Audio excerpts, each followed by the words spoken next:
खमा गणिसा सभी जवानों का एसएमएस आर्मी एकेडमी के यूट्यूब चैनल पर हार्दिक स्वागत है।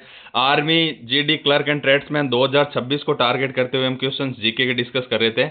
उसी सीरीज में आज के सीरीज क्वेश्चन की स्टार्ट करते हैं। आर्मी 2026 के अंदर इन प्रश्नों के आने की प्रबल संभावना ही है, क्योंकि बहुत सारे क्वेश्चन तो रिपीट होते हैं और कुछ क्वेश्चन जो है जीडी के अंदर जो पहले आ रखे हैं वो या फिर कलरक में इधर उधर इंटरचेंज होते रहते हैं। तो बढ़ते हैं आज के पहले क्वेश्चन की ओर। दुनिया का सबसे बड़ा क्रिकेट स्टेडियम है, तो अभी जो दुनिया का सबसे बड़ा क्रिकेट स्टेडियम वो नरेंद्र मोदी क्रिकेट स्टेडियम भारत के अंदर है। इसका बता दो, इसका पहले नाम था मोटेरा क्रिकेट स्टेडियम, अहमदाबाद के अंदर था। अब इसका नामकरण कर दिया गया Narendra Modi cricket stadium Ahmedabad, right. इससे पहले अगर देखा जाए तो वो था मेलबर्न ऑस्ट्रेलिया वाला। आपने कई बार सुना होगा कि इसके अंदर बहुत कम रन बनते हैं, क्योंकि स्टेडियम में काफी बड़ा है मेलबर्न, और इसकी जो स्ट्रेंथ है, सिटिंग स्ट्रेंथ है बैठने वाली, वो भी काफी ज्यादा है मेलबर्न के अंदर। अब जो है सबसे बड़ा स्टेडियम बन गया Narendra Modi cricket stadium Ahmedabad, right. चलो बढ़ते नेक्स्ट क्वेश्चन की ओर। क्वेश्चन नंबर 2, सूर्य मंदिर कहाँ स्थित है? तो सूर्य मंदिर भाई कोणार्क का सूर्य मंदिर उड़ीसा, कहां पर स्थित है? उड़ीसा के अंदर। और उड़ीसा के अंदर भी पर्सनली पूछ लिया जाए कहां पर है, तो कोणार्क सूर्य मंदिर उड़ीसा। कहां पर है? कोणार्क सूर्य मंदिर उड़ीसा, ठीक है। चलो बढ़ते हैं नेक्स्ट क्वेश्चन की ओर। अच्छा, एक चीज ये कि अभी क्वेश्चन का ट्रेंड चेंज हो रहा है। जैसे अभी राजस्थान के अंदर एक एग्जाम था, उसके अंदर पूछ लिया था नीट परीक्षा का टॉपर का नाम, या फिर वो कौन से राज्य से या कौन से जिले से। मतलब हाँ, इस लेवल के क्वेश्चन भी जो है आजकल एग्जाम्स के अंदर पूछे जाते हैं। तो आप जो है हर चीज को ध्यान रखना चाहिए। करंट के अंदर जो भी चल रहा है वो सब कुछ इंपॉर्टेंट। नर्मदा तापी के मध्य है, तो नर्मदा और तापी नदियां बहती है, उसके मध्य कौन सी सीरीज पड़ती है? तो कौन सी पड़ती है भाई? ये देखो, ये सतपुड़ा श्रेणी। कौन सी पड़ती है? सतपुड़ा श्रेणी नर्मदा और तापी के मध्य ब्रंस घाटी के अंदर पड़ती है इसकी श्रेणी। चलो बढ़ते हैं नेक्स्ट क्वेश्चन की ओर। क्वेश्चन और, भारत में वायु परिवहन कब प्रारंभ हुआ था? ऐसा एक क्वेश्चन हमने पहले भी डिस्कस किया था कि भारत में वायु परिवहन 1911 के अंदर प्रारंभ हुआ। इलाहाबाद से नैनी वायु डाक सेवा द्वारा यह प्रारंभ किया गया था सबसे पहले। तो 1911 याद रखना, भारत में वायु परिवहन कब प्रारंभ हुआ? Air transport 1911। माजुली द्वीप कौन सी नदी बनाती है? तो भाई ये प्रश्न जो है ये बार बार कई परीक्षाओं में पूछा गया है। किसमें? तो ये पूछ लेता है कि दुनिया का पहला नदीय द्वीप, यानी नदीय द्वीप, नदी के द्वारा बनाया गया द्वीप है, द्वीपीय जिला पूछ लेते हैं, या फिर ये पूछ लेते हैं कि इस द्वीप का नाम क्या है, तो माजुली द्वीप है। या पूछ लेते हैं ये कौन सी नदी बनाती है, तो ये बनाती है ब्रह्मपुत्र नदी। कौन सी बनाती है? ब्रह्मपुत्र नदी बनाती है। आसाम के अंदर बनाती है माजुली द्वीप, असम के अंदर।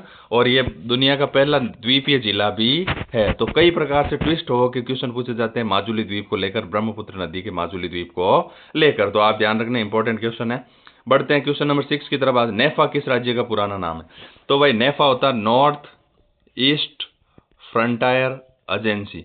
तो ये पहले बोला जाता था अरुणाचल प्रदेश को। किसको बोला जाता था? अरुणाचल प्रदेश। ऑप्शन नंबर 2 इसका करेक्ट आंसर है। और नेफा का फुल फॉर्म क्या है? North east frontier agency. उसके बाद में जो है इसका नाम कर दिया गया अरुणाचल प्रदेश, जो कि अभी नॉर्थ ईस्ट का पार्ट है अपने। चलो बढ़ते हैं नेक्स्ट क्वेश्चन की ओर। क्वेश्चन नंबर 7 है आज का, कन्याकुमारी किस राज्य में? आप बोलो सर क्या हलवा प्रश्न पूछ लिया आपने, कन्याकुमारी किस राज्य में? ये भी कोई प्रश्न? बिल्कुल। अब क्योंकि देखो आर्मी के अंदर फिजिकल फिटनेस भी काफी मायने रखती है, तो यहाँ पर ये क्वेश्चन इजी है, लेकिन कईयों का फिर भी क्लिक नहीं करता आर्मी वालों को, जीडी वालों को खासकर, कि कन्याकुमारी किस राज्य में? तो कश्मीर से कन्याकुमारी है तो नीचे की तरफ कन्फर्म है। इसका मतलब यूपी तो इसका ऑप्शन नहीं होगा। और आंध्र प्रदेश भी उधर पड़ गया साइड में, कर्नाटक है, तमिलनाडु, तो तमिलनाडु इसका करेक्ट आंसर है। क्या आंसर है? तमिलनाडु। तो कन्याकुमारी कहां पर है? तमिलनाडु के अंदर है। आर्मी के हिसाब से इंपॉर्टेंट क्वेश्चन है इजी लेकिन है इंपॉर्टेंट क्वेश्चन। बढ़ते हैं नेक्स्ट क्वेश्चन की ओर। क्वेश्चन नंबर 8 है आज का, WWF का प्रतीक क्या है? तो WWF होता क्या? पहले देखो, वर्ल्ड वाइल्ड फंड, यानी वन्य जीवों को लेकर एक WWF फॉरम बन रखा है, इंटरनेशनल फॉरम है। तो उसका सिंबल क्या है? उसके सिंबल के अंदर क्या? तो उसके अंदर सिंबल में ज्वाइंट पांडा की पिक है। किसकी पिक है? ज्वाइंट पांडा की पिक है। बढ़ते हैं नेक्स्ट क्वेश्चन की ओर। क्वेश्चन नंबर 9 है आज का, बरमूडा त्रिकोण स्थित है? तो बरमूडा ट्राइंगल, कौन सा ट्राइंगल है? Bermuda triangle. सर है क्या इसके खास? ये है उत्तर पश्चिमी अटलांटिक महासागर में। कहां पर है? उत्तर पश्चिमी अटलांटिक महासागर। ये ट्राइंगल, इसकी क्या खासियत है? एक ऐसा ट्राइंगल बनता है बरमूडा ट्राइंगल, जिसके अंदर बोलते हैं कुछ भी अगर एरोप्लेन वगैरह इसके ऊपर के उड़ के जाता है तो यहाँ पर विलीन हो जाते हैं, इसके अंदर लुप्त हो जाते हैं। अगर कोई जहाज जाता है तो भी वो इसके अंदर खिंच जाता है एक बार, तो फिर वो बरमूडा ट्राइंगल के अंदर विलुप्त हो जाता है। तो ये खासियत है बरमूडा ट्राइंगल की। तो ये कहां पर स्थित है? उत्तर पश्चिमी अटलांटिक महासागर में। कहां पर है? उत्तर पश्चिमी अटलांटिक महासागर के अंदर ये बरमुडा ट्रायंगल स्थित है। बढ़ते हैं नेक्स्ट क्वेश्चन की, ध्यान रखना इंपॉर्टेंट क्वेश्चन है बरमुडा ट्रायंगल। और ये जो कोई भी चीज को खींच लेता अपनी तरफ और उसके बाद में उसके अंदर विलुप्त हो जाए, क्यों ग्रेविटेशन का कुछ अलग ही माजरा है इसके अंदर, ठीक है। चलो बढ़ते हैं नेक्स्ट क्वेश्चन की ओर। क्वेश्चन नंबर 10 है, कोंकण रेलवे का संबंध है, कोंकण रेलवे। तो कोंकण रेलवे का संबंध है भाई महाराष्ट्र, गोवा, कर्नाटक। क्योंकि यहाँ कोंकण रेलवे क्यों, क्योंकि यहाँ पर एक बहुत बड़ी जो है पहाड़ों को काट कर एक रेलवे लाइन बिछाई गई है। बहुत ही ब्यूटीफुल नज़ारा इसका होता है, खूबसूरत नज़ारा इसका होता है। तो यह है कोंकण रेलवे, और कहाँ पर है, महाराष्ट्र, गोवा और कर्नाटक को कनेक्टिविटी प्रदान की गई।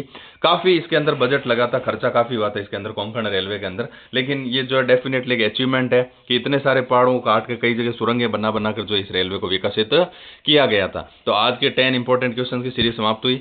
हमसे जुड़े रहने के लिए SMS आर्मी एकेडमी के यूट्यूब चैनल को सब्सक्राइब करें। बहुत बहुत धन्यवाद।